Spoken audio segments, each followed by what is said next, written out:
Ella Black stopped writing for Sporting Life in November 1890, but every now and then, her name reappeared in its pages.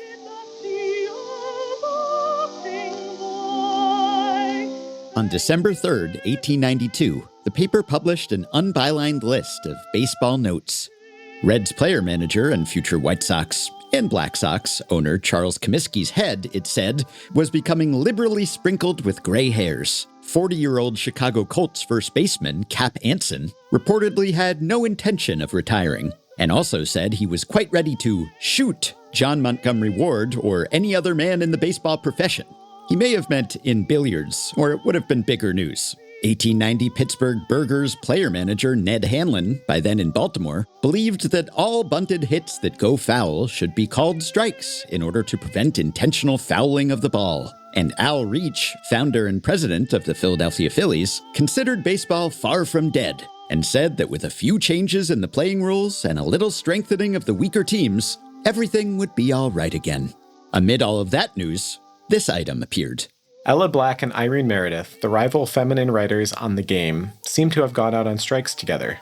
The almost certainly pseudonymous Irene Meredith was a woman in Cincinnati who had written about baseball for a local Pittsburgh paper, the Pittsburgh Leader. In 1890, Ella Black, the first woman to write about baseball for a national publication, had called Meredith the only other feminine baseball writer than myself. Irene's writing has been lost, but it seems to have stopped around the same time Ella's did. When that 1892 note appeared, readers hadn't heard from Ella in the 2 years since her last Sporting Life column ran, nor would they hear from her again. The words that closed her penultimate column, which she wrote about the Players' League, applied almost equally well to her. What a change from the brilliant start that was made last April. Who would have thought it? 15 years after that 1892 note, in 1907, Ren Mulford, who had complimented and sometimes sparred with Ella in 1890, wrote this in Sporting Life. Do you remember a few years ago when Irene Meredith and Ella Black were creating more or less of a furor in fandom by their stories of baseball from the standpoint of the woman enthusiast? Mulford mentioned Ella again in 1910, when he said she was numbered among the brilliants. After that, Ella was virtually forgotten until the 21st century, when a few historians and writers rediscovered her. Some, such as Professor Scott Peterson, author of Reporting Baseball's Sensational Season of 1890, tried to follow a trail of extremely stale breadcrumbs, which went nowhere. Ella Black turns out to be kind of a common name. And at one point, I got pretty excited because I thought I'd found her. I thought, oh, this could be her. And then by the end, I decided it couldn't be her. There are things that lined up and then just stopped lining up. So I do have hope someday of finding Ella Black writing under another name.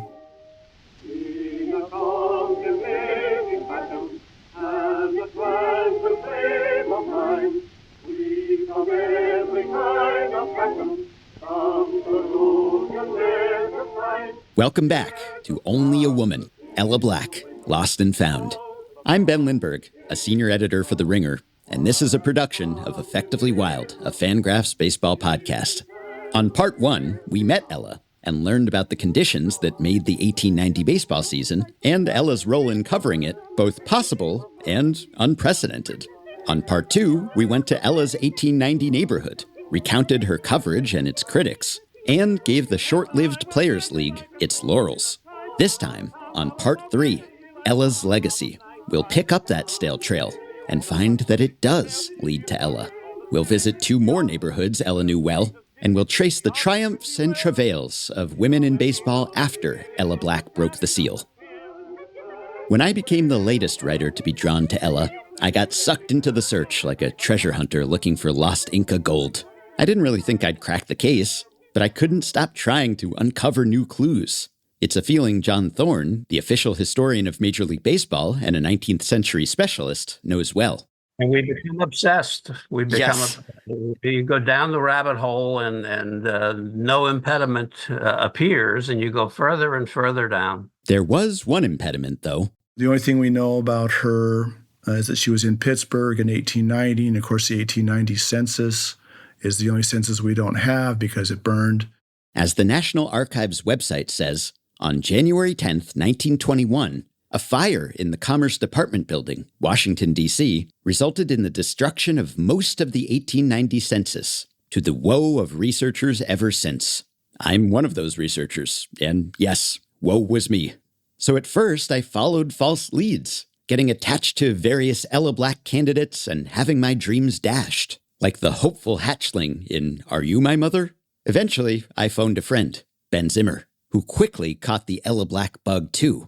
I think I heard about her first from Effectively Wild. I think when you had mentioned her, and then when you put the call out, I looked her up. That was enough to get me going. You know, the idea that she just wrote these amazing columns in the 1890 season and then just completely disappeared. I mean, that's the type of mystery that's just too good to ignore in terms of like, what can we actually find out? And so, yeah, that's catnip for me to see, is there something out there that other people haven't found? Are there answers to these questions that might still be lurking in various databases if we can just sort of piece things together? In addition to his work as a linguist, lexicographer, and writer, Ben is something of a search angel who helps people do genealogical research, a pursuit that's of a piece with his work as a word nerd. I find that doing the historical research on family histories often scratches the same itch that I have when I'm doing research on particular words and how they developed over time. It's a similar type of experience for me, trying to piece historical details together to tell a story, uncovering details that perhaps had been hiding in historical archives, waiting to be found. I shared what I knew with Ben, from Ella's 1890 address in Allegheny to the best Ella Black candidate I'd come up with, who, aside from being in the right place at the right time with the right name, didn't fit our Ella Black's bill. None of the other details really seemed to make sense for what we were looking for. And so it required kind of putting that aside and looking for other evidence. And it was really that address that you focused on originally that was the key to unlock everything, really. With the rest of Ella Black's biography unavailable to us, that street address, 160 Robinson, became our Rosetta Stone. If you had that address and you wanted to know who lived there in 1890, you wouldn't have the census to go by. That got me thinking about, well, what other resources could be available for figuring that out? I knew that there were city directories that were available on Ancestry.com and that they had been scanned and digitized so that the text was searchable, and you could actually do a full text search on these city directories for the city of Pittsburgh and across the river. So 160 Robinson, that address on the Allegheny side, was searchable. I just started putting together names that I found in those directories, and fortunately, those city directories also listed people's occupations. As I determined, 160 Robinson was a boarding house, so the names and occupations came and went. Traveling salesman, a milliner, an upholsterer, two kinds of clerks. But given what we were looking for, one person popped off the page. I just kept looking through the names and came across a name of a journalist, a reporter for the Pittsburgh Leader. His name was William P. Pinkerton, as listed in the directory. I checked out his name by checking out the Sporting Life archive, and there was a reference to William P. Pinkerton as a baseball writer from Pittsburgh. So for just a little while, I was concerned that Ella Black was actually William P. Pinkerton writing under a pseudonym, because there was a baseball writer at that address, but it was a man, not a woman. Yeah, I remember you emailed me like, oh, I have bad news. Right. At first I thought, oh no, nobody wants to find out that Ella Black was just a pseudonym for a male writer. But from that first bit of evidence, that seemed like a possible explanation. But then just doing a bit more research using those genealogical resources, it became clear that that was not the explanation after all. The directory listed William, but not his wife. Typical. But when Ben expanded his search to Ancestry, he struck gold. William Pinkerton was married to a woman named Ellen or Ella Black. I found a rainbow of a golden hue. It led me to a land where dreams come true. And so that was a huge relief to find out that Ella Black was a real person. It just so happened that people weren't able to find her because at the time she would have been using the name Ellen Pinkerton. Ellen being her official first name, but she did use the nickname Ella as well as the nickname Nellie when she was younger. But yeah, she would have been known as Mrs. Pinkerton at the time, and quickly also discovered that William and Ella left the Pittsburgh area shortly thereafter. Just a few years later, they had left for Brooklyn, which would be another reason why she was so hard to find, because if you were just looking in the Pittsburgh area, you wouldn't have found her. And so from just that address, we were able to then piece together her story, her husband's story. We've finally been able to find out who Ella really was. As Peterson said when I told him, "Oh, that's wonderful. I got goosebumps over here, Ben." I got them too. Ellen Hawden Black, who would one day cover baseball's Civil War, was born in Pittsburgh to John and Fanny Black less than 2 weeks after the effective end of the American Civil War on April 20th, 1865, the same day the War Department put out a poster promising a $100,000 reward for the apprehension of John Wilkes Booth and 2 suspected accomplices of the murderer of our late beloved president, Abraham Lincoln. Nellie Bly had been born less than a year earlier and less than 50 miles away. More than 25 years later, Ella would send her first letter to Sporting Life. Opening day in 1890 was the day before her birthday, an early present for turning 26. Ellen was the 5th most popular name for American girls born in the 1860s. No wonder we've met so many Nellies. There's another picture in my mama's frame. Ella's early life was tragic, which wasn't uncommon for kids at a time when the average life expectancy in the U.S. was roughly 40. Her 2 younger sisters, Blanche and Alice, died less than a year apart before Ella turned 7. And when she was 8, her 35-year-old mother died of that most Victorian cause, consumption, aka tuberculosis. The 1870 census says that before Ella lost her sisters and mother, they all lived with her mother's extended family. Ella's father, a Civil War veteran, wasn't part of the household. He would die at 39 in 1880, when Ella was 14. He's buried in the family plot at Allegheny Cemetery, eternal home of baseball great Josh Gibson and musician Stephen Foster, who wrote the song Nellie Bly. Apart from his wife in death as in life, John has no headstone. Maybe Ella's dad did teach her to score baseball games a few years before he died, as she described. He lived nearby, and his obituary described him as a well-educated man of genial disposition and an expert bookkeeper. But he wasn't her primary caretaker. In 1876, a few years after Ella's mother died, her grandmother, who was also named Ellen, was granted guardianship of young Nellie Black at Orphans Court. In 1880, when Ella was 15, her maternal uncle became her guardian, though she was then living with a maternal aunt. After being orphaned, rendered an only child, and changing legal guardians, maybe baseball became a kind of guardian for Ella, a constant she could count on. In 1886, her guardianship was dissolved. At the Orphans Court Division of the Department of Court Records in Pittsburgh, Ben found 3 documents signed by a 21-year-old Ella in an elegant hand, with a distinctive swoop joining the halves of her middle initial. One of the signatures, in purple pen, looks like it's hardly faded. By then, Ella was signing as Ellen H. Pinkerton. She had married in 1883, the day before her 18th birthday.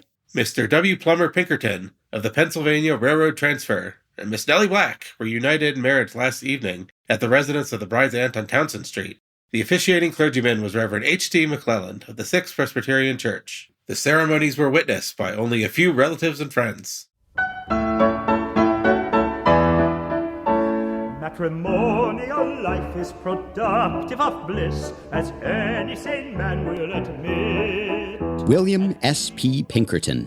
The S.P. probably stood for Swan Plummer, after William Swan Plummer, a prominent Presbyterian clergyman William may have been related to, was born in Allegheny City in July of 1863, a little less than 2 years before Ella, to 2 Irish immigrants, Samuel and Mary McAllister Pinkerton.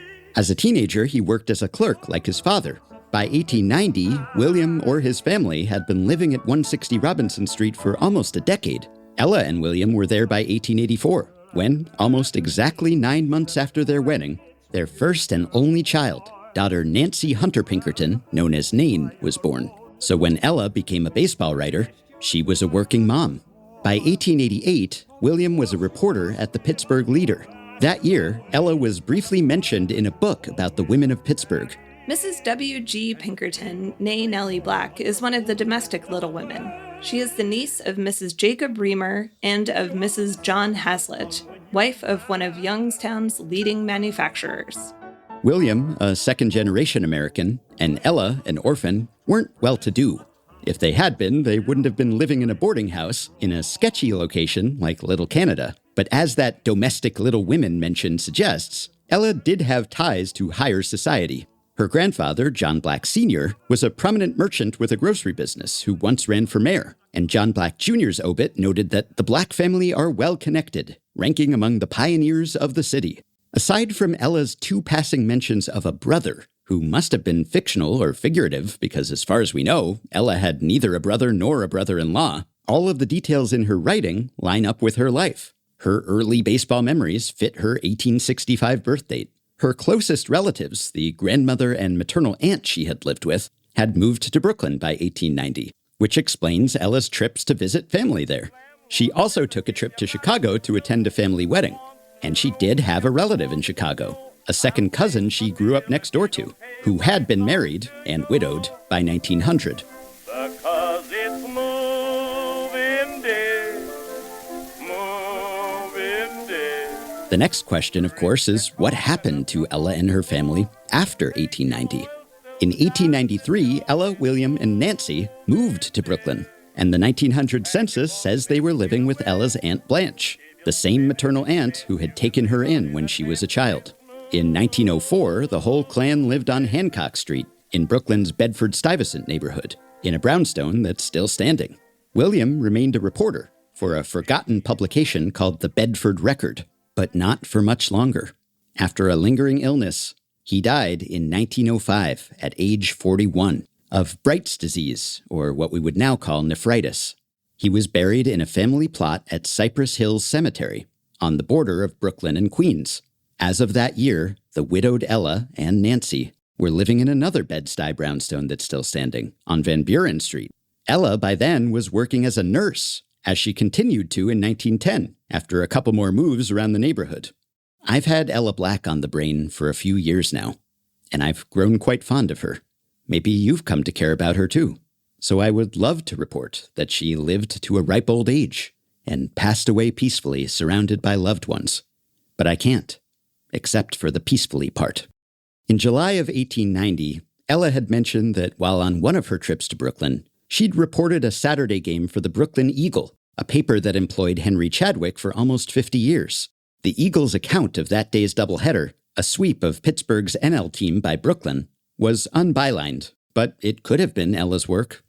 21 years later, on October 22nd, 1911, the same paper printed an account of Ella's death the day before. Loss of the sense of smell, a faculty which she had not known since 3 years before she was severely hurt in a trolley accident, prevented Mrs. Ellen Pinkerton of 378 Quincy Street from detecting the odor of escaping gas in her apartments yesterday afternoon, and when her daughter got home, it was to find Mrs. Pinkerton stretched out on the floor, dead. Mrs. Pinkerton was a widow, 46 years of age. Alone in her home on the top floor of the Quincy Street house, she went about her household duties yesterday. She was cleaning the woodwork and is believed to have accidentally detached the rubber tube from a gas range without noticing it. Through the wide-open pipe, the stopcock remaining open, the gas escaped. Mrs. Pinkerton continued at her work, no odor conveying a warning to her. Finally overcome, she fell to the floor. The daughter returned at 5 o'clock and found her mother's body where she had been at work. Dr. Ernest Brenner of 64 Van Buren Street was called in. He said that Mrs. Pinkerton had been dead about an hour. Another paper noted that the kitchen window was slightly lowered from the top, but not by enough to prevent the floor from filling with lethal fumes. Ella's death certificate lists the cause as accidental asphyxiation by illuminating gas, a fairly common occurrence in the 1890s and 1900s before electric lighting was ubiquitous. At the time, the Brooklyn Dodgers were widely known as the Trolley Dodgers, after the common pedestrian practice of narrowly avoiding the hazardous electric trolleys that had replaced the borough's slower and more maneuverable horse-drawn streetcars in the 1890s. Ella, evidently, hadn't dodged well enough, and the damage left her vulnerable to a silent killer in her home. She had lived to be older than both of her parents, but sadly, not by much. Funeral services were held on October 24th, and Ella was buried privately in the same Cypress Hills plot as William. Nancy, who worked at a telephone company, married late in life and had no children, so when she died at 79 in 1963, Ella's direct line passed away with her. I had fantasized about speaking to Ella's great-great-grandsomeone, but it wasn't to be. In the memory I'll take of the golden days of yore, just a handful of earth from mother's grave. Ella's closest living relatives are descended through two of her first cousins, both on her father's side. They're Ella's first cousins 3 times removed. One, Samantha Baker Eith, is Ella's Aunt Lydia's great-great-granddaughter. Lydia married a man named Jacob Reamer, who ran one of Pittsburgh's first confectionaries. The Reamer Brothers Candy Factory, built in 1906, still stands. Samantha, who's from Pittsburgh and still lives in Pennsylvania, has carried on the family tradition. She writes a blog called Samantha's Sweets and runs an Etsy store named Sam's Sweet Art. Just as Ella had the same name as her grandmother, Samantha's grandmother, Lydia, had the same name as her grandmother, who was Ella's aunt. Samantha shared a family tree that her grandma Lydia left her, along with photos of Ella's grandfather, father, and daughter, tantalizingly close to Ella herself. Unless... Look, this might be wishful thinking, but one of the photos shows an unidentified, dark-haired woman standing next to Ella's Aunt Lydia and first cousin Annie. The mystery woman appears to be a few years younger than Annie, as Ella was.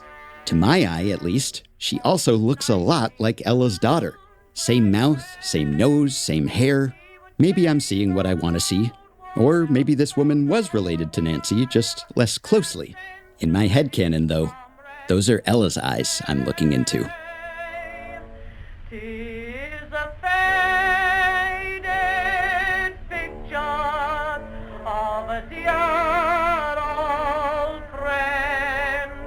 The other cousin, Kathy Tarkington, is the great-great-granddaughter of Ella's Aunt Maggie. Although Kathy lives in Cincinnati, she went to high school in Pittsburgh, and she shared a little family lore about Ella's paternal aunts. I tried to research the Blacks for years. I think my mother had told me that John Black was a grocer on the north side of Pittsburgh, and all of his daughters were very, very pretty. They would turn heads as they would ride in their carriage down the street. I keep thinking that if only I had looked into Ella earlier, I could have talked to slightly less distant descendants who might have remembered more. Kathy knows the feeling. It's very frustrating because I am the oldest now left in the generation where anybody has any interest in this, in the family tree. I try to look at maps because I remember as a child being taken around to look at the houses and where my grandparents and where the Reamers lived. But I don't have anybody to ask questions of anymore. They're all gone. I wish it's sad. Still, she was pleased to learn about Ella's hidden history.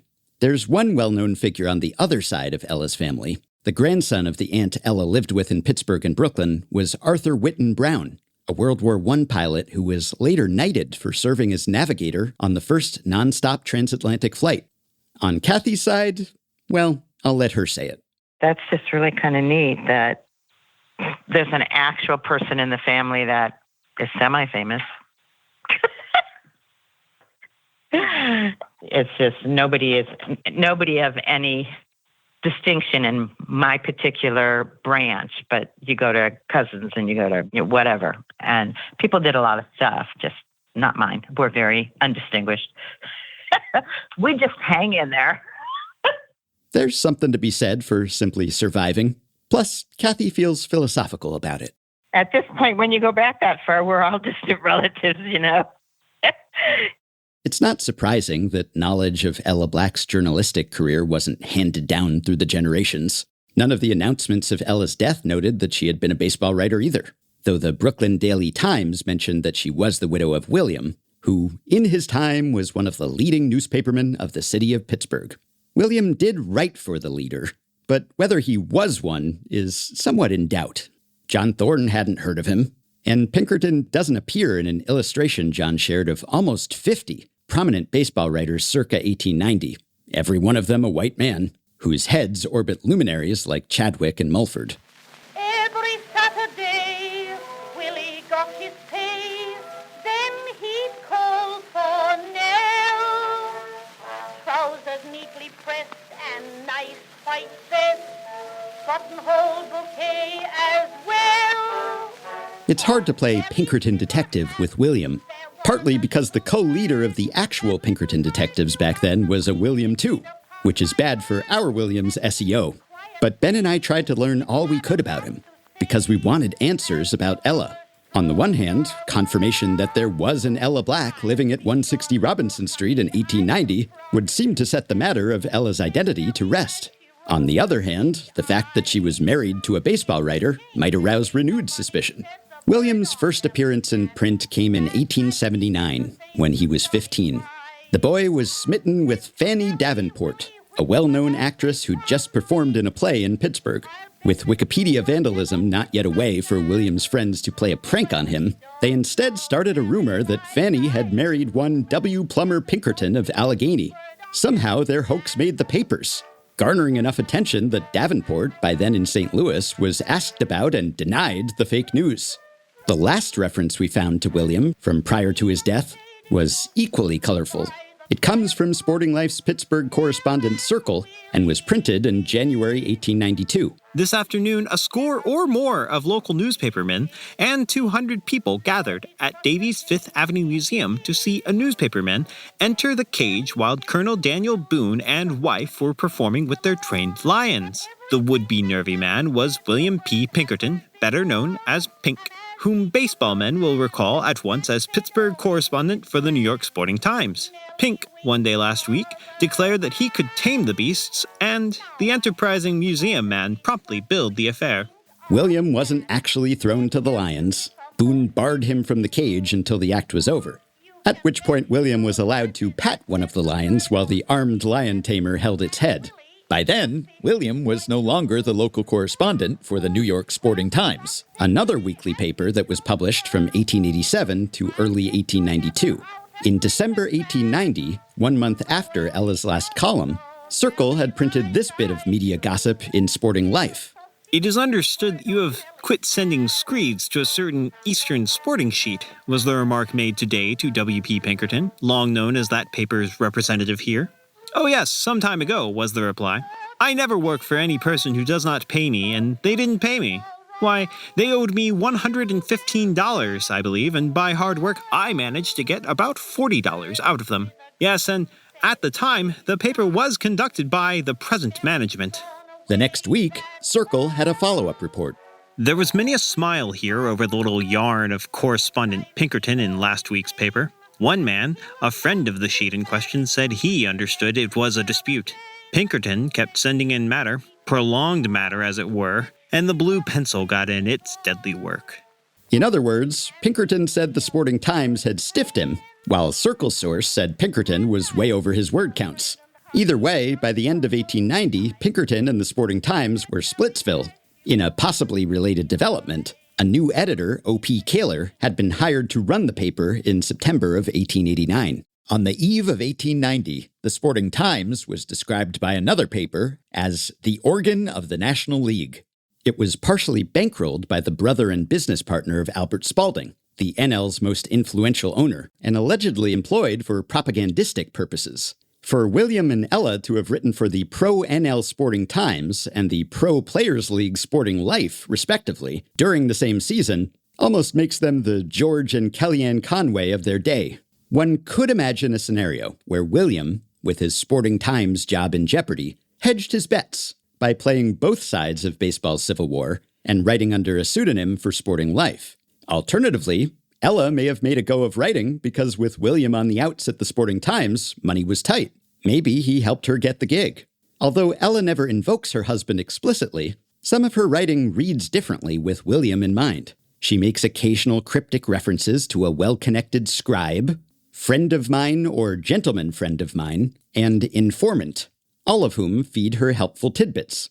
In an April column, she criticizes the unseemly vulgarity of Kaler and the Sporting Times, and cites a source that could not be doubted in making the claim that the paper would have gone under in 1889 had the National League not propped it up. Maybe William was that source, settling a score. It's possible that William would share tips with his wife that he couldn't print in the NL-friendly Sporting Times. Maybe some of the intel Ella said she serendipitously overheard actually came from him. Of course, it's only natural that William's work would have deepened Ella's pre-existing interest in the sport. For all we know, they may have bonded over baseball. And Ella could have helped William with his writing, too. As Undaunted author Brooke Kroger says, how many women or men borrow from the expertise of their partners or their closest friends? I mean, of course you do. That's how you learn. So what's wrong with that?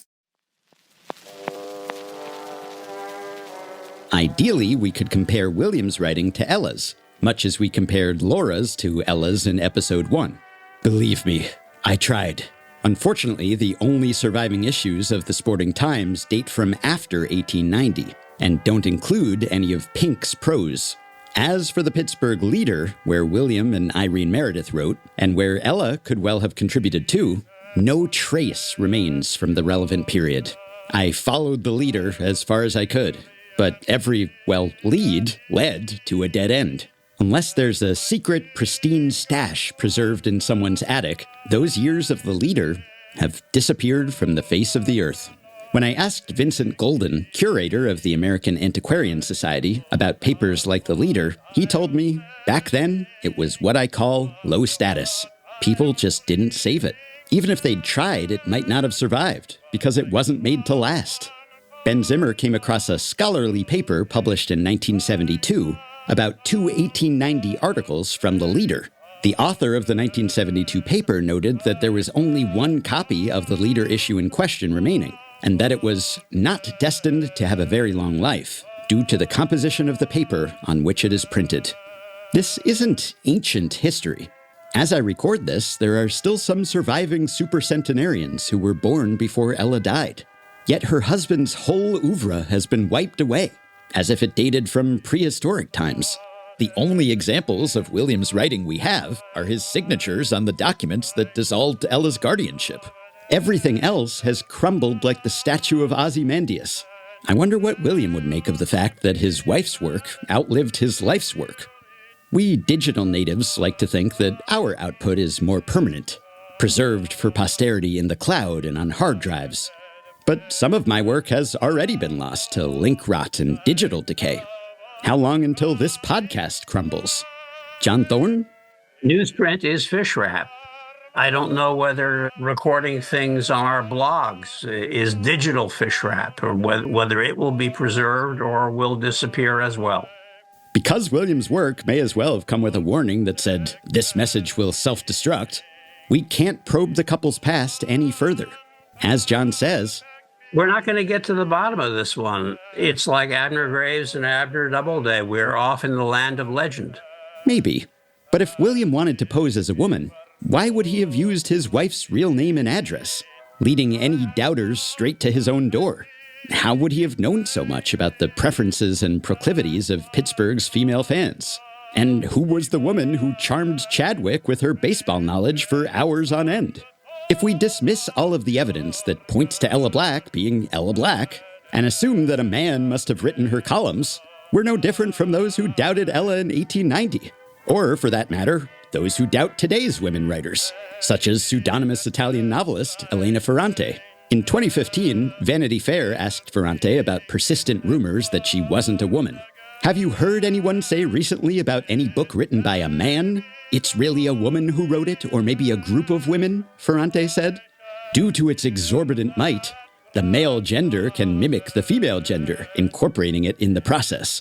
The female gender, on the other hand, cannot mimic anything, for it is betrayed immediately by its weakness.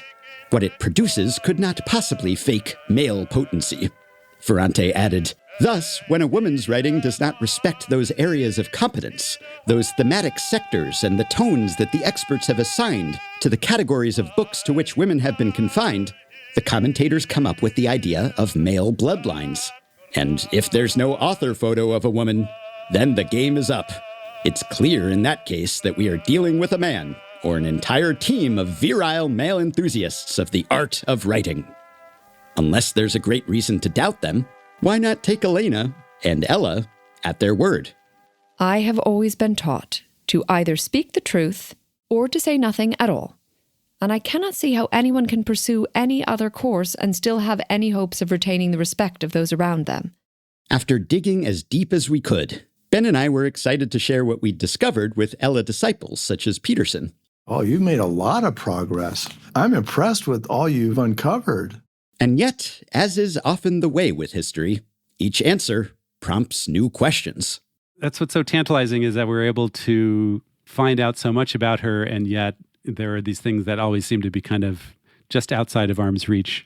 It's like, can we just get a little bit more?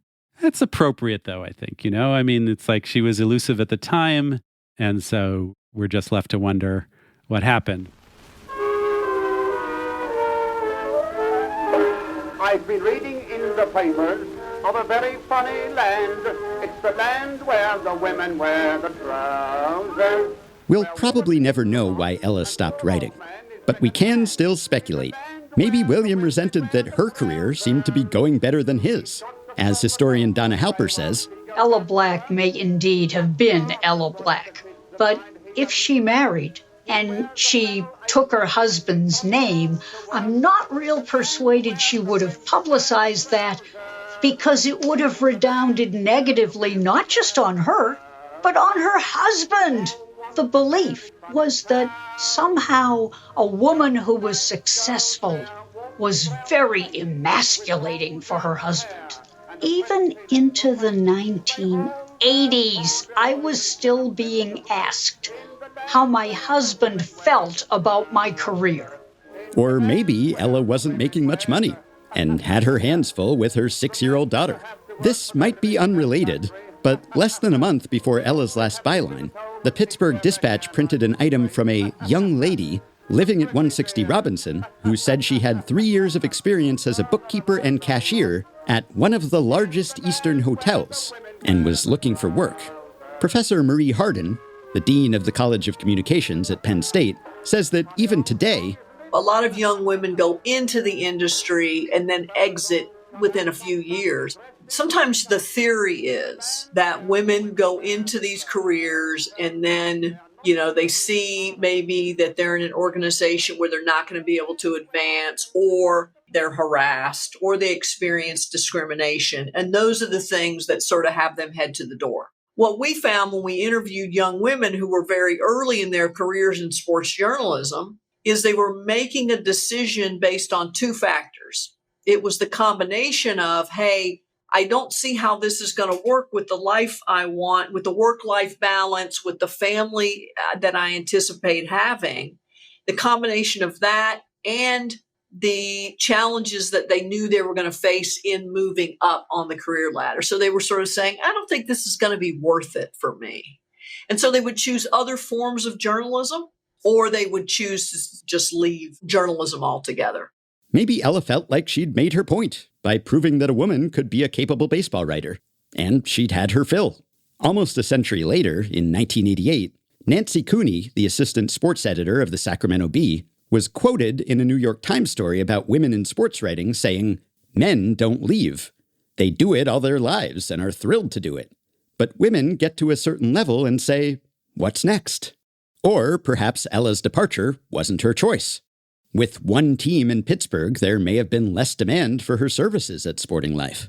About a month before her final column, the paper trimmed its page count from 16 to 12, where it stayed for the following season. And in May of 1893, The longtime sporting editor of the Pittsburgh Leader, Tom Fullwood, died after a lengthy illness. Ren Mulford made a point of saying that Irene Meredith wrote for the Leader during Fullwood's day. So maybe Fullwood was Pittsburgh's answer to our old feminist friend Foster Coates. Fullwood could have encouraged Ella to write and William to let her, and his illness and death could have precipitated the Pinkertons' departure from Pittsburgh. I'm partial to one of two other explanations, though. Maybe after being, as she said, heart and soul for the Players' League, Ella felt too betrayed or saddened by its demise to carry on. She certainly sounded disillusioned in her last dispatch. I will admit, I was badly fooled. It has taught me that, in the future, no dependence is to be placed on what a man or men may do, even if they have agreed to anything, and that they are just as fickle and liable to change of mind as we women are popularly supposed to be. Or maybe Ella actually foreshadowed why she would walk away in a column from May. So long as I can write baseball and not make myself conspicuous, all right. When I cannot do so, I shall stop writing. Ella was nothing if not conspicuous. She was too talented not to be. That line makes me wonder how Ella would feel about being credited quite conspicuously now.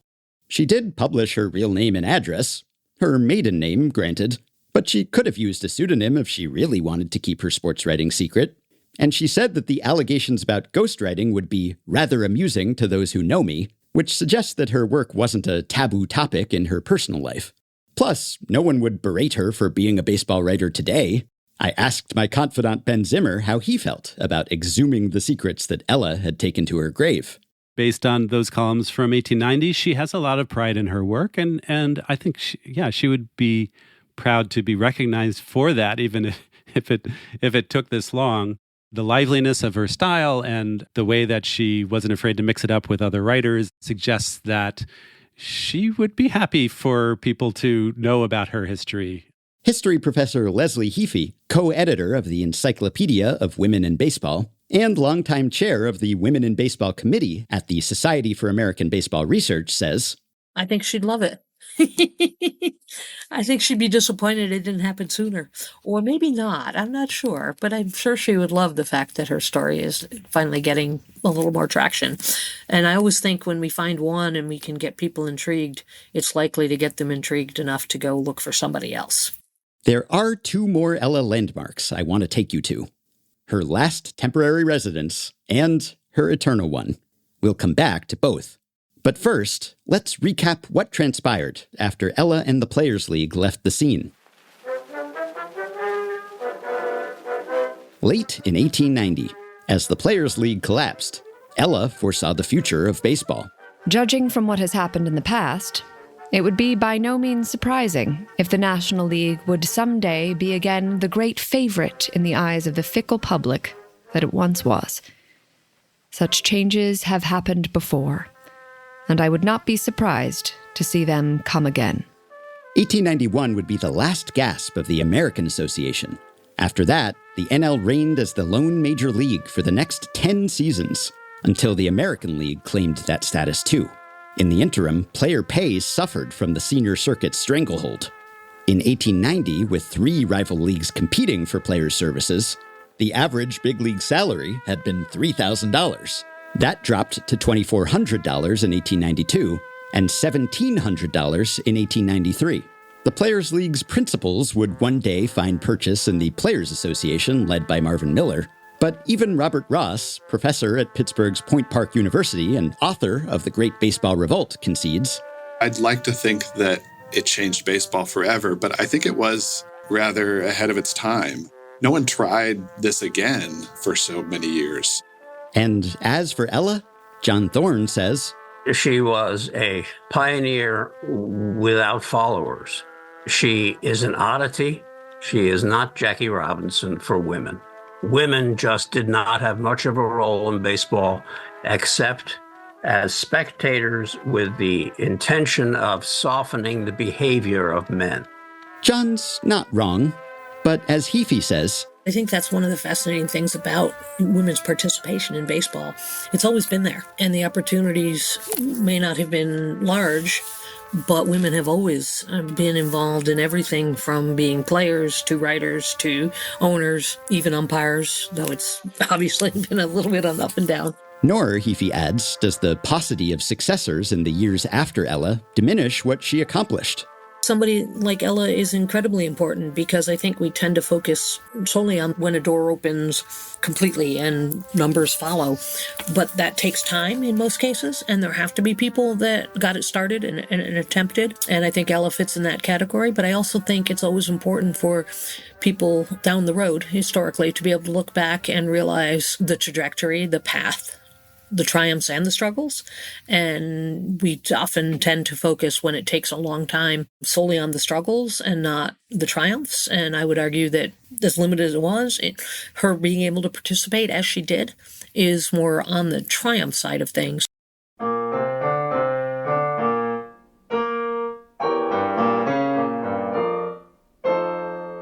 There were many more struggles to come.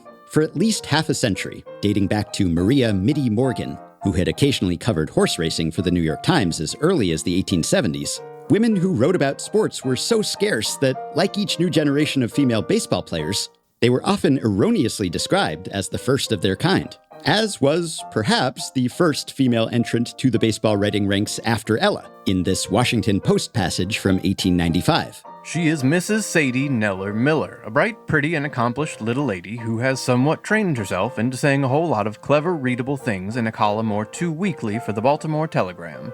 She's probably the first lady to take hold of this line of newspaper work. This opens another field for the lady journalist, and it may be expected that others will soon follow her example. Miller wrote under her initials, SKM, to hide her gender. Another of the era's sports pioneers employed the same approach. Ella Black was preceded as a female on the job in baseball by Eliza Green, who had been the scorer for the Chicago White Stockings, who are in fact today's Cubs. She had been the scorer virtually in secret, signing her sheets E.E. Green so that her gender would be invisible. And she was the scorer from 1882 into 1891, or perhaps to its conclusion. Halper has written extensively about Ina Eloise Young, who became the first American female sports editor in 1906. As Halper says, though, we're lucky to have heard of her, considering how easy it was for women in the field to fade into obscurity. Unless they never married and they continued to use their, quote, maiden name, we don't know who they were, because in many cases they were referred to only by their husband's name, Mrs. John Jones. And their identity was completely erased. Just as Ella's almost was. That applied to female players, too, according to Barbara Gregorich. I discovered that the most important person in the first 50 years of women in baseball was a woman who played under the name Maud Nelson. But it took me almost 4 years to discover that her name was not Maud and her name was not Nelson. I don't think there were historians around interested in the subject, and I'm not sure the women themselves who played baseball at that time had the thought that they have to preserve their history. And so it just sort of evaporated in a way. So did women's participation in baseball, eventually, but not right away.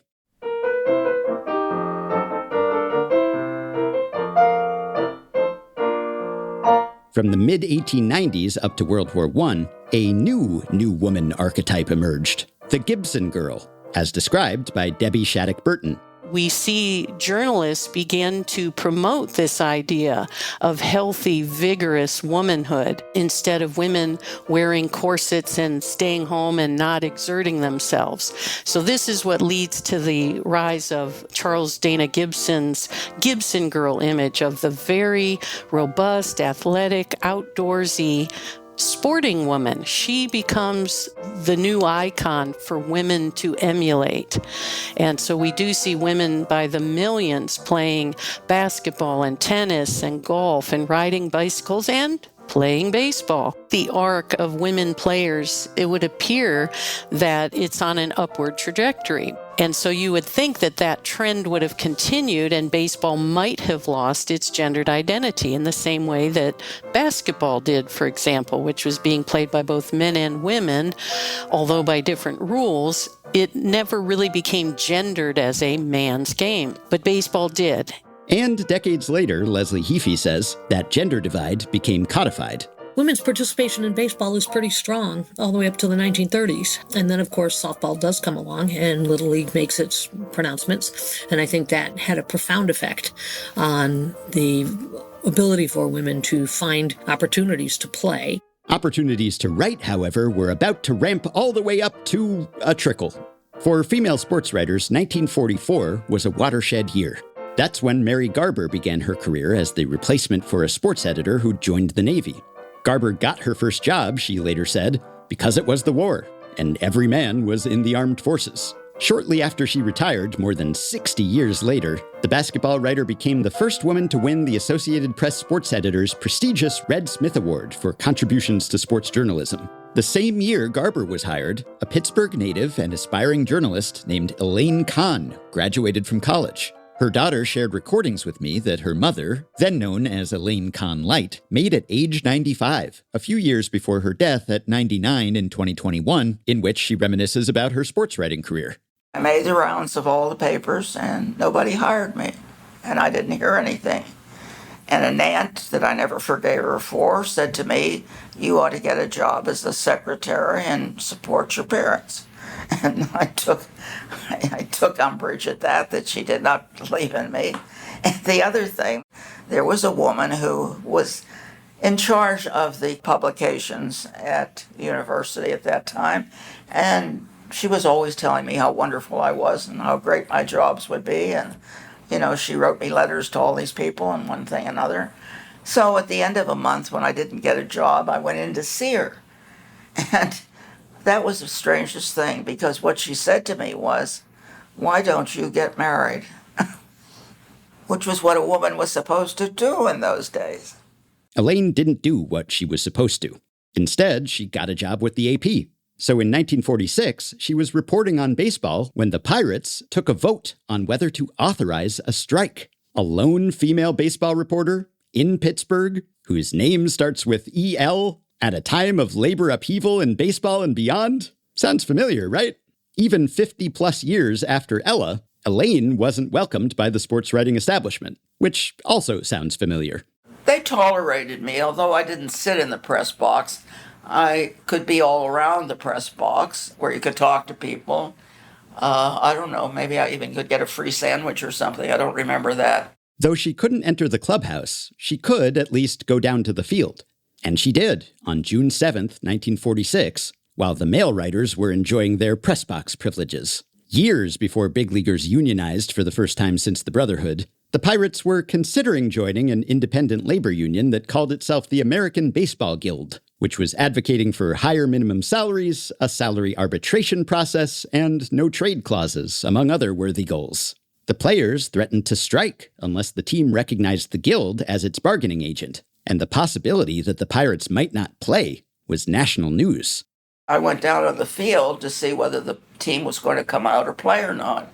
And the minute Al Lopez came out, he shook my hand. This is great, we were friends. And then I knew that they were going to play. There was no strike. So I ran up and got hold of the telephone.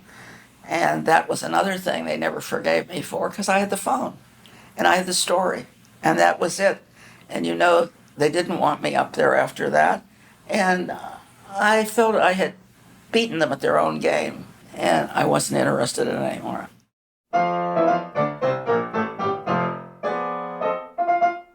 Doris O'Donnell also began her reporting career in 1944. O'Donnell, an investigative reporter based in Cleveland, would sometimes pursue Nellie Bly-like stunts. In 1957, she tried to gain access to big league press boxes. She was admitted to the one in Washington, D.C., but barred by the Yankees and Red Sox. Around 1950, another woman who had gone into journalism at the tail end of World War II, Gloria Swegman, had surveyed several New York sportscasters about the potential for women to work in broadcast booths.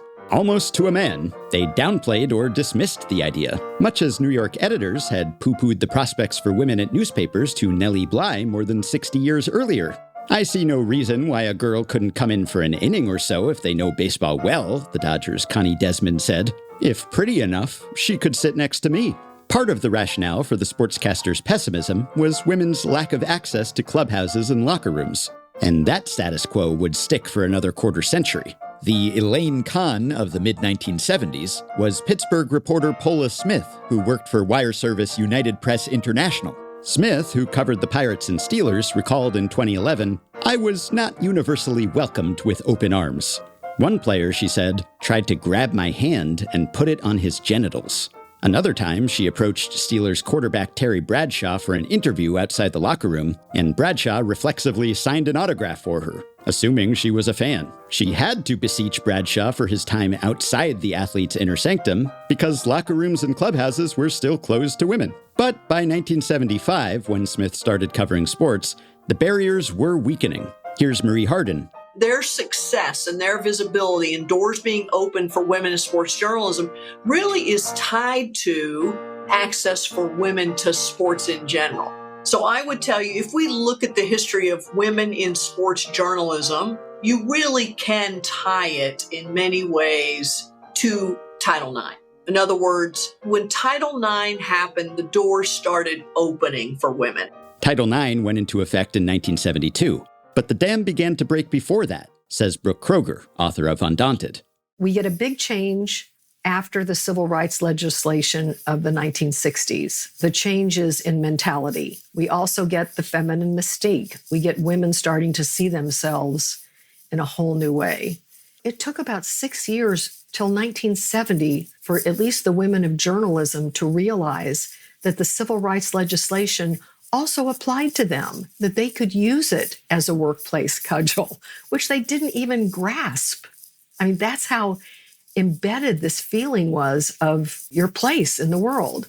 So once that happens, and there's a confluence of historical factors coming together to make this happen, change begins. So there are lawsuits or civil actions against owners, publishers, editors, etc., and at numerous papers and magazines across the country.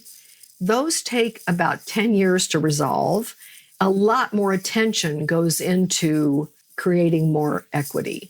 Is it ever equal? Does it ever get quite righted? Not for a really long time. The first wave of the women's movement had crested in Ella's era. Now the second wave was here. Melissa Lutke, a writer and researcher for Sports Illustrated, saw herself as surfing it. This was a time when clearly there was a sense that those of us who were extremely well educated, as I was, sort of had an obligation to go out there and try to achieve and do what we could do and show that women belonged in places that they hadn't been belonging before. So once I got the baseball beat, I ended up getting passes to all the American League and all the National League stadiums. I was a reporter researcher and sent out to different stadiums around the country. So essentially, I was the only woman covering nationwide, full-time baseball. At the 1977 World Series, Lutke was denied access to the Yankees clubhouse, not by the Yankees, who had already let her in, but by baseball commissioner Bowie Kuhn. Lutke sued Kuhn on the grounds that her 14th Amendment equal protection rights had been violated. I knew enough to know that I wasn't welcomed there, that I was considered to be an invader, that this was really the bulwark. This was the last place that baseball had where it could keep women out. It had tried to keep them off of batting practice. It tried to keep them out of the press box, tried to separate them at dinner time, tried to keep them out of their baseball gala. All of those things had fallen gradually through the 70s. So this was it. And so there was really a strong sense that if I managed to get into the clubhouse and do my reporting, that this would fundamentally change baseball, that I would disrupt the privacy of the players, and that there would suddenly be a lot of other women invaders. Lutke was reviled in the press. Every accusation hurled at new women in the 1890s, and worse, was hurled at her. But in her Lutke versus Kuhn court case, she prevailed. But, at the heart of it, and I hope that, for Ella it might have been too, at the heart of it really was their desire just not to have us there. So it was about exclusion. It was never about nudity. And, eventually the judge also, said that. Even after Lutke's 1978 victory, which arrived less than 3 years after the Seitz decision finally killed the reserve clause. Women on the beat continued to encounter resistance. Claire Smith was one of them. Smith, another Red Smith Award winner, no relation, holds a number of distinctions. The first full-time female member of a baseball beat, the first female recipient of the Baseball Writers Association of America's Career Excellence Award. As a girl in, yes, you guessed it, Pennsylvania, she was inspired by Jackie Robinson, and she pursued a sports writing career, starting at her local paper in Bucks County. Being someone who knew finally where she wanted to go, and just had to plot a course there. I would not be given an opportunity to be in the sports department at the Courier-Times because the sports editor there had never had a woman on staff. It seems apparently on purpose. And I didn't think that being African American was going to get me there either. Like Ella, her break came at a Philadelphia paper, The Bulletin. And also like Ella, she eventually moved to New York, where she joined the Yankees beat full-time in 1983. Thanks in part to Melissa Lutke, every American League team's clubhouse was open to women, but the National League left that policy up to the teams. And the Padres' doors were closed to women. Smith was assured she'd be allowed in during the 1984 National League Championship Series, but when she went to get quotes after the Padres' Game 1 loss, I went into the Padres clubhouse and all heck broke loose. Players yelling, basically, for me to get out of the clubhouse personnel yelling, the general manager not really getting involved, but the clubhouse personnel started to push me towards the door, literally hand on back, pushing me towards the door, and the door closed, and I'm standing in the bowels of Wrigley Field in the claustrophobic, ugly tunnel and wondering how am I going to do the job I'm being paid to do if I don't have any, both sides of the story, if I don't have Padres in this story. As I'm standing there panicking, I was the only woman in the clubhouse, though therefore the only woman thrown out of the clubhouse. I was very emotional. I was literally at a crossroads, wondering if I can't do this, if I don't want to do this, if this is what it's going to be, maybe I don't want to do this. That's the literal, figurative crossroads point I reached. The league had reached a crossroads too.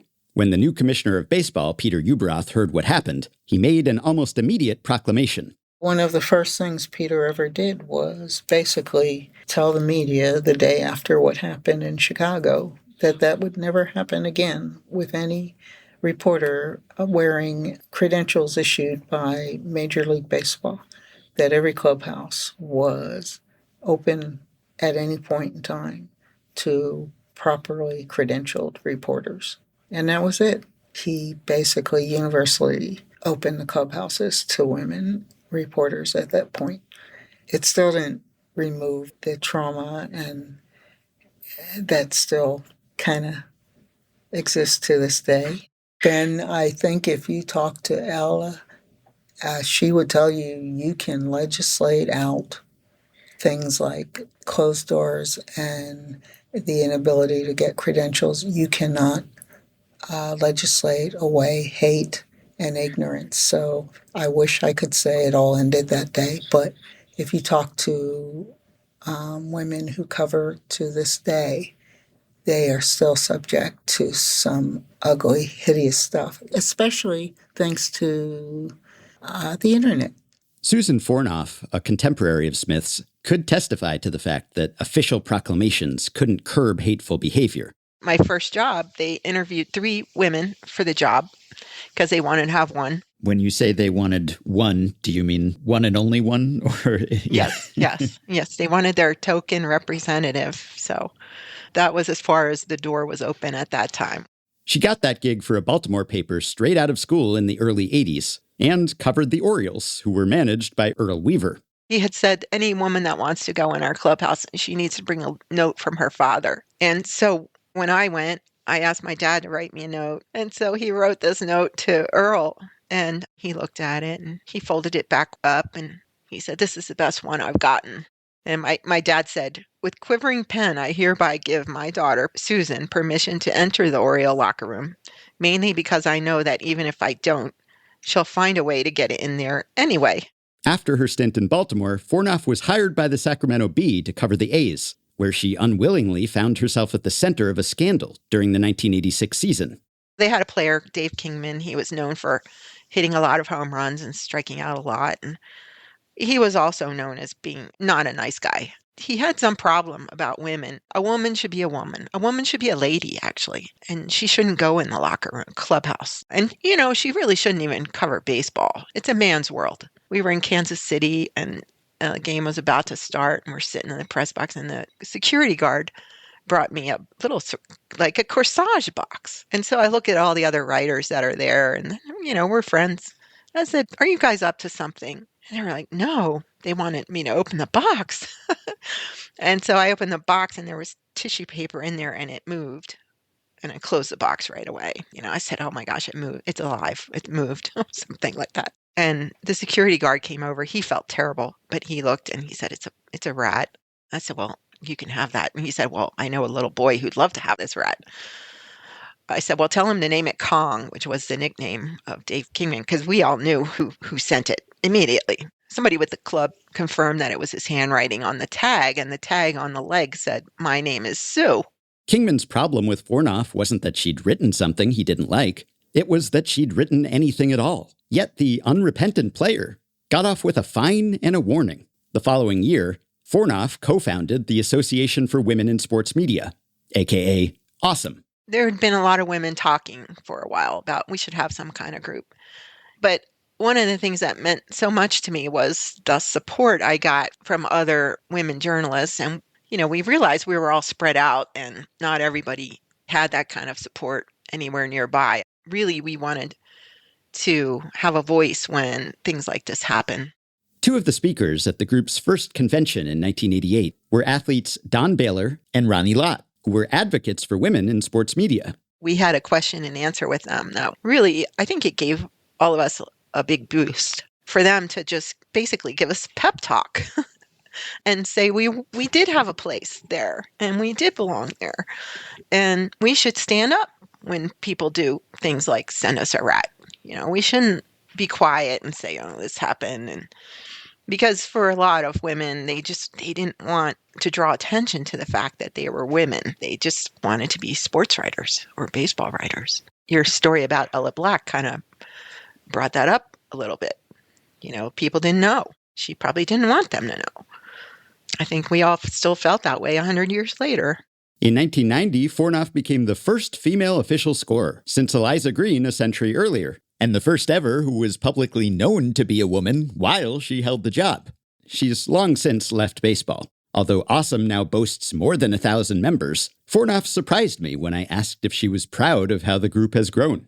Is it heartening to see how it's grown and is still doing good work almost 40 years later, I guess? No. Well, I want it to not be necessary. I would hope that when we get to our 50th anniversary, we could just disband. That would make me really happy to not need that anymore. Right around the time Fornoff started working as a scorer in the Bay Area, a woman named Sherry Nichols was attending Carnegie Mellon University in Pittsburgh, which Ben Zimmer's son attends today. I was in the graduate program in computer science at Carnegie Mellon. It was about maybe a quarter women, maybe. There were 2 female professors, and that was it. So, not like I had a lot of role models. I was an undergraduate physics major, and I would routinely run into people in physics and engineering who just didn't think women should be there. And I didn't run into that in graduate school. It was just more subtle. It was just like an assumption that I couldn't keep up more than that I didn't belong. Last time I talked about Ella Black's credentials as a quasi-sabermetric thinker. Sherry Nichols is the most influential female sabermetrician, an early internet analyst who pioneered zone-based defensive stats, inspired the founders of Baseball Prospectus, and ensured that historical baseball data from Retrosheet would be free for all before, like Ella, leaving baseball behind to do other work and raise a daughter. But before that, her pursuit of a graduate degree gave her a gateway to the primordial soup of sabermetrics. We had access to the internet, And there were Usenet groups that are sort of like Reddit today, and one of them was Rec Sport Baseball. I started reading that and posting on that and found a community there. I never hid the fact that I was a woman. I never posted under a alias or anything, and so I would get some blowback because, how could I know anything? Nichols's analyses made impressions on people who went on to work for MLB teams, but she never came close to working for one herself, unless you count this close encounter with the Pirates. Somebody knew somebody and who knew somebody else and said, oh, the GM wants some computer people to do something for him. So my husband and I and another friend went and met with them. The GM just wanted unpaid validation for his idea, which wasn't a good one. The meeting didn't go anywhere. But as a result of that, I got to go underneath the, back behind home plate and watch the game from behind home plate underneath and everything. And that's where all of the people who take care of the field hang out during the games. And my presence there made them very uncomfortable. They're like, no, you can't curse. No swearing. There's a woman here. There's a lady here. And Jim Gott came bouncing in. He was a pitcher. He came bouncing in, swearing up a storm. And they're like, no, there's a lady here. So. The presence of a woman wouldn't provoke that reaction from the Pirates today. Pirates senior vice president and assistant general manager Sarah Gellis is one of the team's highest-ranking baseball operations executives. I'm overseeing the R&D department here, and there's a group we're building out called Player Analysis that falls into that group, but is focused on sort of applied analysis in addition to the more traditional data science and engineering verticals within R&D. Ella Black did plenty of player analysis of the precursors to the Pirates in 1890, but she probably never imagined that the team would take her advice. The homegrown Pennsylvanian Gellis, who previously worked for the Orioles and Astros, has envisioned that future for herself ever since a certain baseball bestseller was published. Sort of a cliche story probably, but the Michael Lewis book Moneyball was released when I was in high school, and I read that, and I think that's what first sort of opened my eyes to this career even existing generally, but also, the fact that someone without a playing background in baseball could make an impact, I think was clear from that book, and it wasn't specifically, gender-based or anything, but I think that was one way I read it. Gellis is one of the highest-ranking female executives in a sport that still had just one woman leader of baseball operations, former Marlins GM Kim Eng. I think all we can do is hope that the process to get, the qualified names to the owners making the decisions is as sort of merit-based as possible, that the talented women as they move up are at least in consideration. And that there are enough talented women to move up, which, as Gellis says, depends in part on fostering inclusiveness at lower levels. Just because women have equal access to existing baseball facilities doesn't mean that the facilities themselves are equitable. There's been progress. I think, the closer you get to the field, probably the less progress there's been. I think that's just now improving, right? Major League Baseball has put, requirements in place around having a women's locker room, on road trips, right? But there's still instances where female staff are walking halfway around the stadium to change or run to the bathroom or whatever. And I think, I do find on road trips that some locker rooms are more conducive than others to being a woman in the locker room. Obviously our intention is not to make anyone uncomfortable. And if you have to walk through the locker room to get to the kitchen or whatever, it's certainly suboptimal. So I do think it was nothing like what Ella experienced, but those challenges exist. The most recent MLB Racial and Gender Report Card, released by the Institute for Diversity and Ethics in Sport, gave the league a C for gender hiring practices, which is better than the F gender hiring received on the most recent edition of the Institute's Sports Media Racial and Gender Report Card. I know that my presence here can help a young woman feel like there's a path for her. I think beyond that, I hope that I can also just change the industry from within by, helping us get comfortable with leaders looking different ways and having different strengths and and, working different schedules and whatever it might be. And that takes time. And like I said, one person can't do that. But, even if it's just like helping clubs realize that maternity leave policies are required in baseball operations, because, I think most clubs haven't had someone, have a baby from baseball ops before. One of the reporters who covers the club Gellis helps assemble is Hannah Mears, Pirates sideline reporter for Sportsnet Pittsburgh. Mears, who grew up in Pennsylvania, has done broadcast work for almost all of Pittsburgh's pro teams. Here's how she describes her game day routine with the Pirates. Go to clubhouse time, talk to some players if I need to that morning, get any updates from the PR team, and then sort of finalize all my scripts and everything that I need for the game that day. And then I do my pregame hits, and then the game happens and I do in-game reporting stuff. I try to contribute any type of color I can on the sidelines.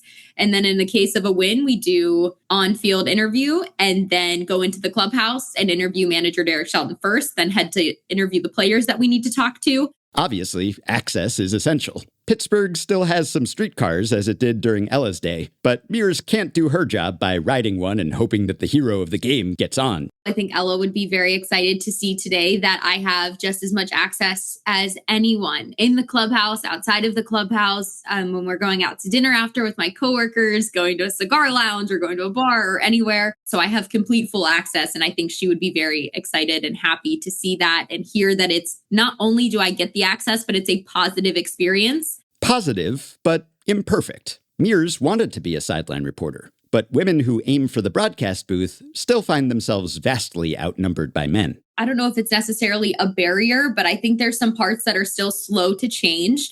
And the play-by-play and color space is one of those. Another negative is the assumptions people make about Mears's qualifications, if they consider her qualifications at all. Women definitely face a lot more of the sexism comments than anyone, mostly because as soon as you get your job, it's obviously, of course, they're putting a woman here. And my biggest example, I would say, of this, something that really used to bother me, is when people would ask me, what are you majoring in? And I'd say broadcast journalism. They'd say, well, what do you want to do with that? I said, I want to be a sideline reporter. And they would say, well, you have the looks for it. They wouldn't even ask, like, what do you want to do? What's your background? What is your credentials for this? What sports are you interested to? It was automatically you had to look for it. And that was really disheartening. It was a lot of males that would say that. And I know that people will say, well, there's some truth to that. But you can't just look a certain way if you don't have the work ethic behind it, the experience, the credentials, and the talent to do your job, period. Like Henry Chadwick's first words to Ella about having almost thought she was a man, those thoughtless slights are at least intended to be compliments. The same can't be said for much that Mears sees on social media. The comments online are harsh. You just have to ignore them. People are always going to say rude, disturbing, disgusting things toward females, no matter what. I remember putting glasses on this year and getting so many comments about, like, you should never wear glasses again. I'm like, I don't have contacts and I'm on the road for 2 weeks. I can't get home to have an eye appointment. I have to wear these glasses so I can see. But people will just always highlight how women look. Maybe Ella was smart not to send Sporting Life a photograph. Even if proof she was a woman would have silenced some critiques, it might have left her vulnerable to a new type of attack. Mears, who's about as old as Ella was in 1890, is grateful to the woman who was the first into the breach. I was so thankful that you reached out and shared this story because I have not heard it before. And as someone who grew up in Pittsburgh and loved Pittsburgh sports, I feel like this should be something that's highlighted all of the time. And the fact that I'm in the role I am now, I wouldn't even have the chance to be here without her. I'm so thankful for the women like her who were bold enough to walk toward a clubhouse, who were bold enough to write about sports and share their opinion, and who were bold enough to say, I don't care that I'm a woman, I'm just as qualified to be here, because I would not be here without women like that. And I would not have the credibility that I have without women like that. And I wouldn't have the confidence to share my knowledge without women like Ella. So I'm so thankful for her and to her for everything she did. And if she was here right now, I'd want to give her the biggest hug because I get to live my dream because of women who have paved the way like she has. So I hope more people get to hear her story. And I wish I could tell her thank you for everything that she's done to make a dream of mine possible and to even make a thought about having a job like this possible. It's too late to hug her, but it's not too late to pay her a visit.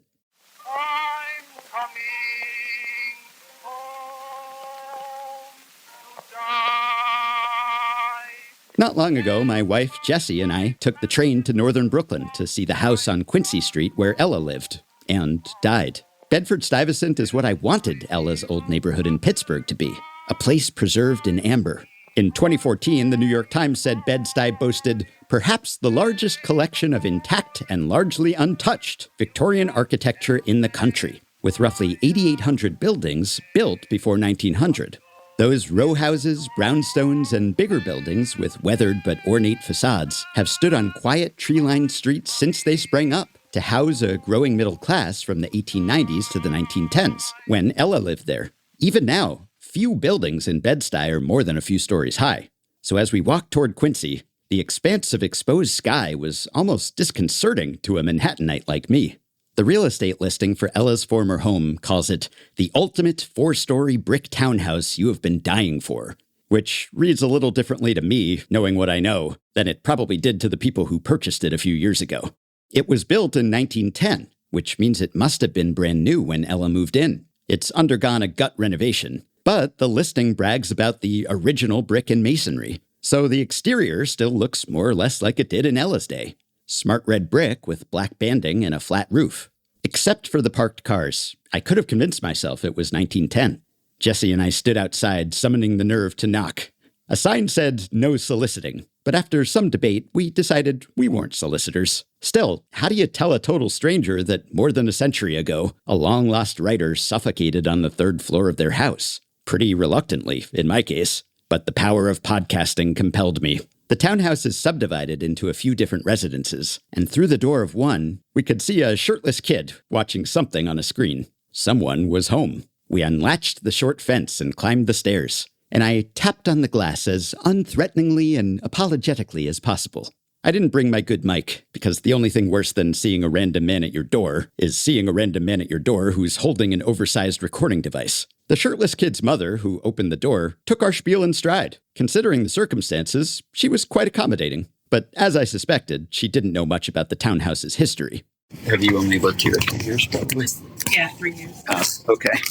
Not since 1910. We chatted a bit about the renovations, about her kids and our daughter, and about her father, who's buried not far from Ella. I gave her handouts about her house's former resident, one of which laid out the details of Ella's death. That sounds dramatic. Yeah. That's it. Careful when you clean your desk. Yes. Don't bump the things open. Yeah, I will. I assume you haven't been haunted by any 100-year-old baseball writer ghosts. No, not as funny. It's not me, my kids. Yeah. Maybe my kids have.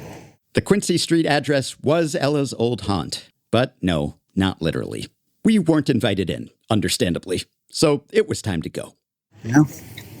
R.I.P. Yeah. You want to say a few words for Ella? I'm saying a lot of words on the podcast. That's true. Ella's mortal remains, of course, aren't on Quincy Street. They're at Cypress Hills, where Ben Zimmer and I went in hopes of paying our respects. I don't normally remember my dreams, but on the morning of the day we were due to visit the cemetery, I dreamed that I was watching TV. On the screen was a video of an actor playing Ella, but somehow I was with a man who had known the real Ella, and when I asked him if the actor looked like her, he said no. I was going to commission a composite sketch of her based on his description, and that's when I woke up. Well, it's a very nice day to be wandering around a cemetery trying to find a grave that probably no one has visited in several decades. Well, that's the thing. I was thinking that too. There'd be with like no direct descendants. Right. Like, who would have been here? Forgotten. Yeah. There'd be no reason to go. You'd think, until maybe we can put her on the map. Maybe Ella can be on the brochures, the pamphlets that they hand out here. Yeah, they should be. Trailblazing baseball writer.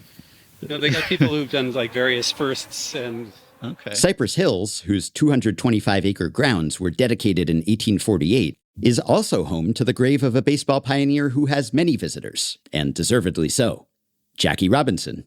We stopped at Jackie's grave en route to Ella's, though the trouble we had locating the cemetery's most famous resident didn't bode well for our odds of finding Ella. Excuse me, do you know which way to the Jackie Robinson, his grave? Jackie Robinson? Yeah. In the baseball? Yeah. This way? Oh, well, it says Jackie Robinson Way right there. How did we miss that? Well, we were coming from the other direction, I guess. Oh, that's true. In our defense, Jackie's grave isn't among the more ostentatious in the cemetery, which probably says something about how heroes are remembered. Actually, Jackie said something about that himself. A life is not important except in the impact it has on other lives. That impact can't be measured by the size of one's tombstone, but the number of people who leave little gifts at your grave decades after your death might be a good guide. By that metric, Jackie's doing quite well. I was expecting something even grander. Yeah. What is interesting, it's just sort of like tucked under a tree here. Yeah.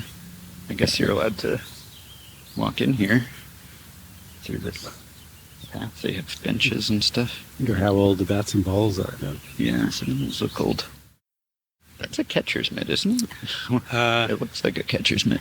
Not to be pedantic, but wrong position. We could have lingered longer, but we had work to do. Okay, on to our trailblazer. Let's see. We went on a weekday when the place was almost empty, except for us, the staff, and the long-term occupants. Months after finding that reference to 160 Robinson Street, I'd called ahead and gotten Ella and William's current address. Section 15, Locust Grove, Division 2, Block 23, Grave 11227. That litany of increasingly specific locations makes it sound as if signs or maps would point us straight to our destination. But we were warned at the entrance that the plot might be tough to find. Not that we'd expected any aspect of the search for Ella to be easy. And as we feared, this one wasn't, though the weather was nice. Birds are chirping. The breeze is blowing. It is a beautiful sunny day. The kind that makes me pity the dead, that they're not out here to enjoy it. Though I guess they don't know what they're missing. We knew we were missing Ella. But this is... Wait, so then wouldn't 53 be like over here or something? Unless this is turned the other way? Yeah, but then... So then it should be like this way? It would be this way and this way, right? If we're here. If we're here... or wait, is this where we want to go? There's much more riveting tape where that came from.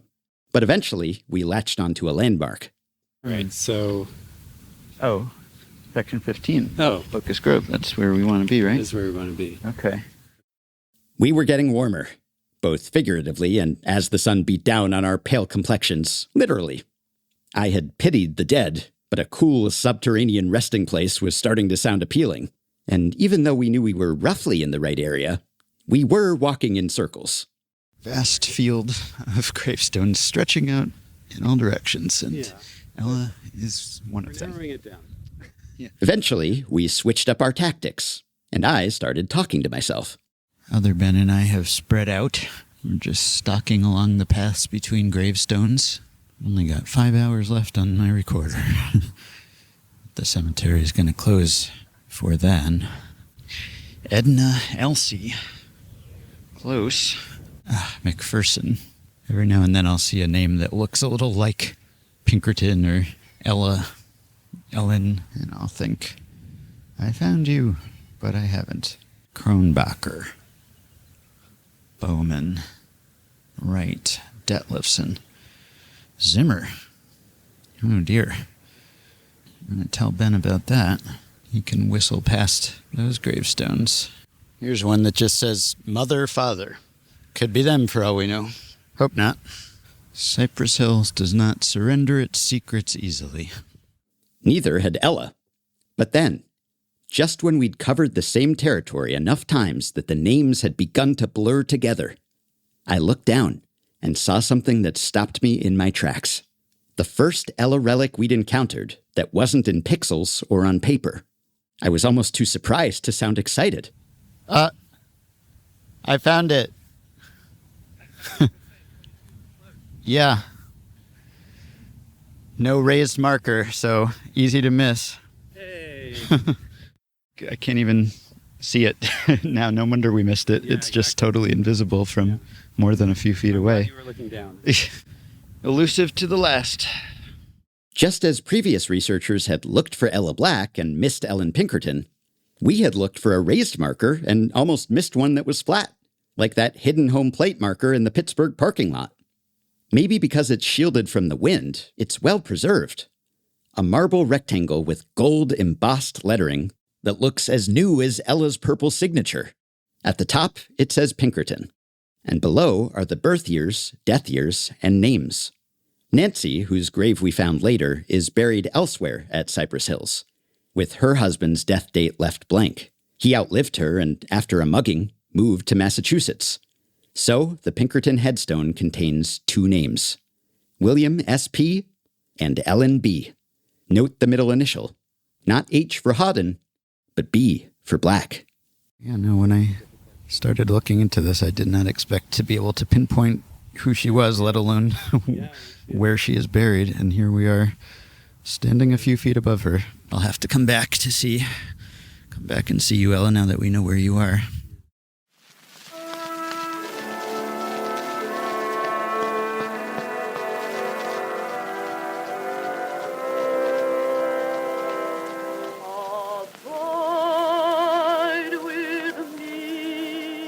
Sometime after Ben and I made our trip to Cypress Hills, I emailed Anthony Desmond, vice president of the cemetery, to tell him about Ella. My timing was fortuitous.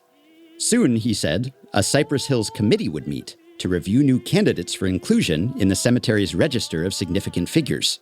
I sent Anthony all the info we'd gathered, and months later, he gave me good news. The committee met yesterday to discuss our potential new notables, and I am happy to say that we will be including Ella Black in our notable program. The Cypress Hills Hall of Fame class of 2025 includes Ella, 19th century journalist and minister Rufus L. Perry, who escaped enslavement, 19th century architect Menard Lefevre, 19th century criminal George Leonidas Leslie, aka the king of bank robbers, and 19th century major leaguer John Candy Nelson, who appropriately played his last season in 1890.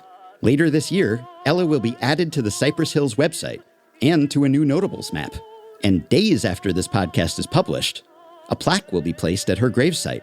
It will read, Ellen H. Pinkerton, a.k.a. Ella Black.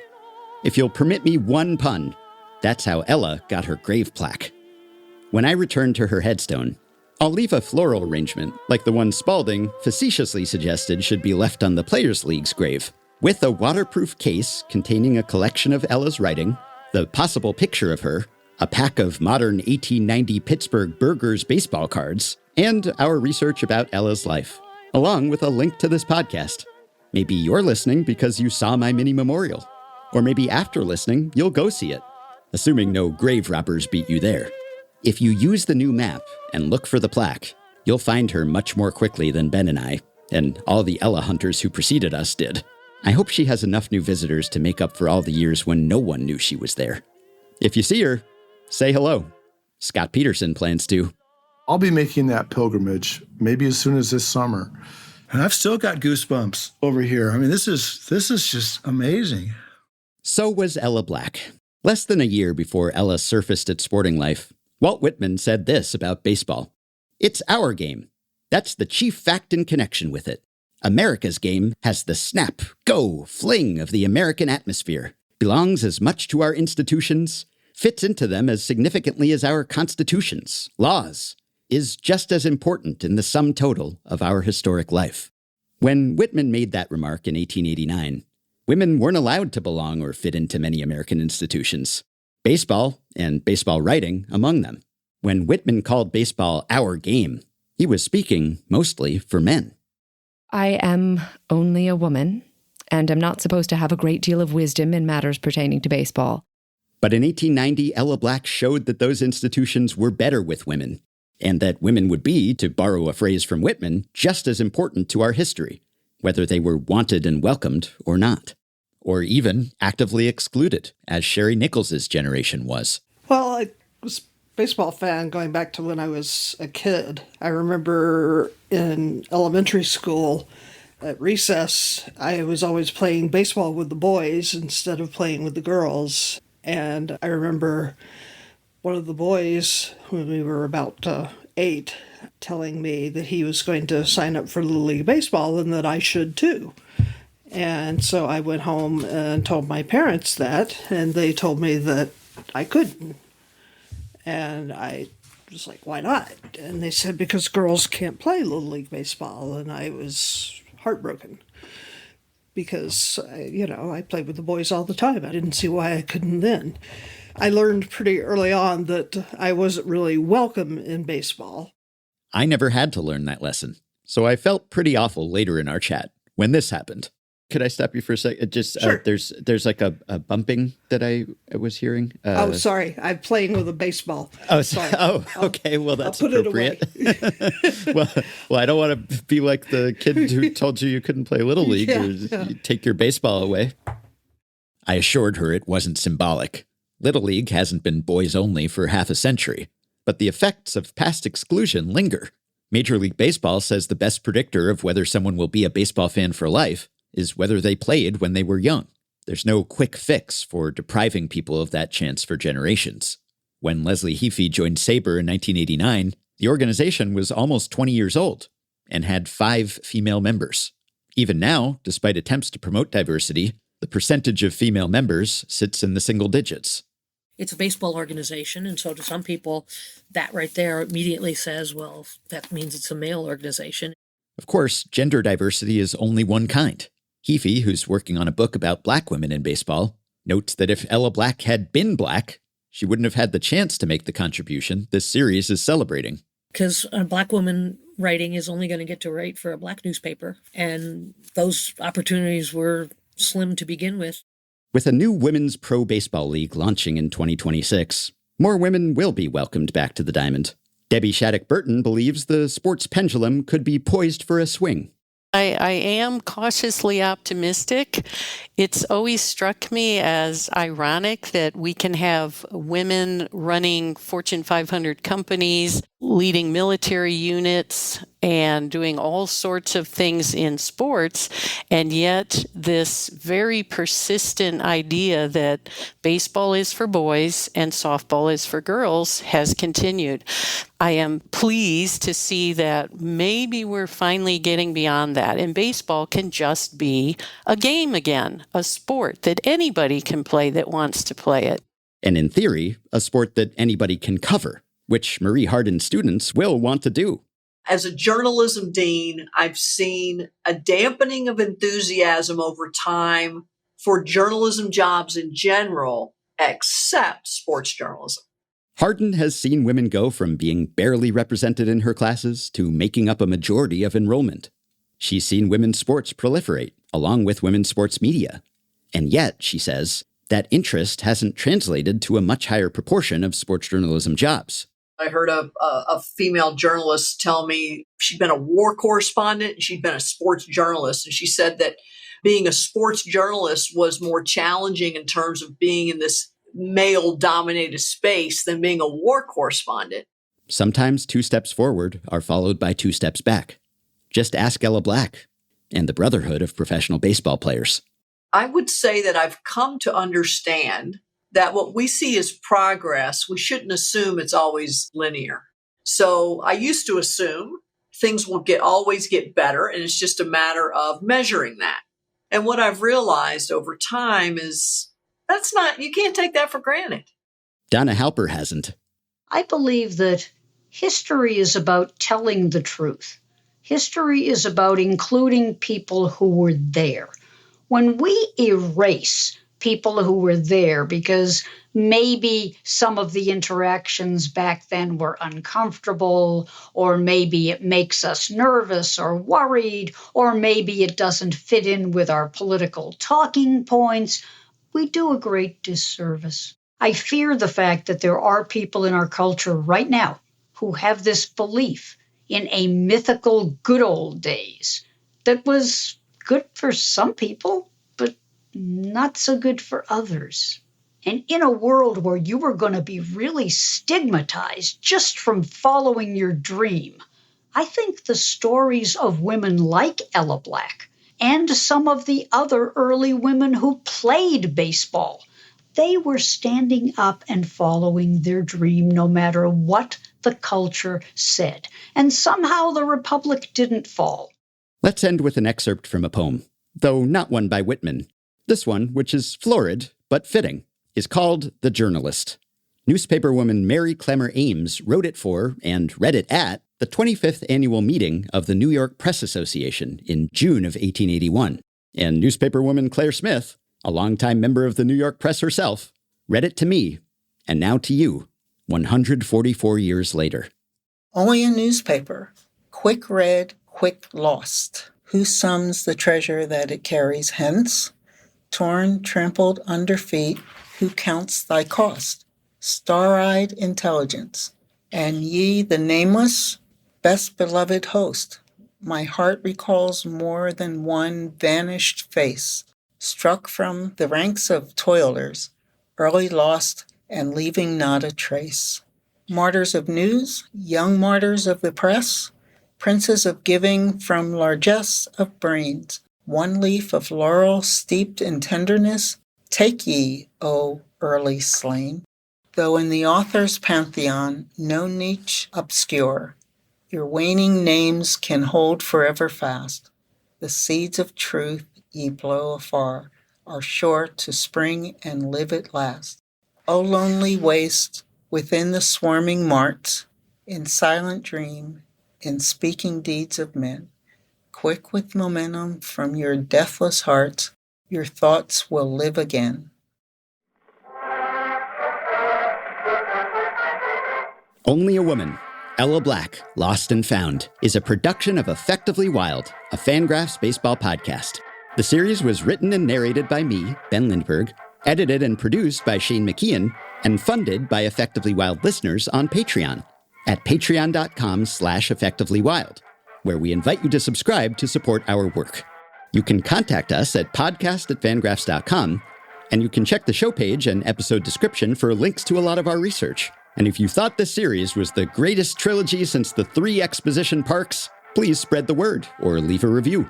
Thanks to Richard Hirschberger for introducing me to Ella, and to Gene Hastings Ardell, Mike Sowell, Scott Peterson, Kara Giaimo, Greg Gooby, and others for helping keep her memory alive. Thanks to Ben Zimmer for invaluable research assistance, as well as Ryan Delano, David Grinnell, and Ryan Woodward for valuable research assistance. And thanks to Jacob Reed for sight-reading baseball-inspired piano pieces that probably hadn't been played since the 19th century.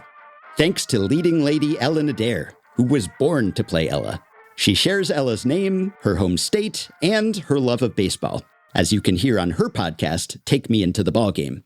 Since Nellie Went Away by the Edison Quartet. Thanks also to this episode's other podcast players, Roger Coleman, Rosie and Alec Barber, Michael Mountain, Ian Conwell, Jeff Hack, and Jimmy Wilkinson. Thanks to Meg Rowley for being a superlative podcast co-host, to David Appelman for giving Effectively Wild a wonderful home, to the woman and good girls in my household, Jesse, Sloan, and Grumpkin, for bearing with me while I was mentally living in 1890, to you for listening all the way to the end, and lastly, thanks to Ella Black for being the first.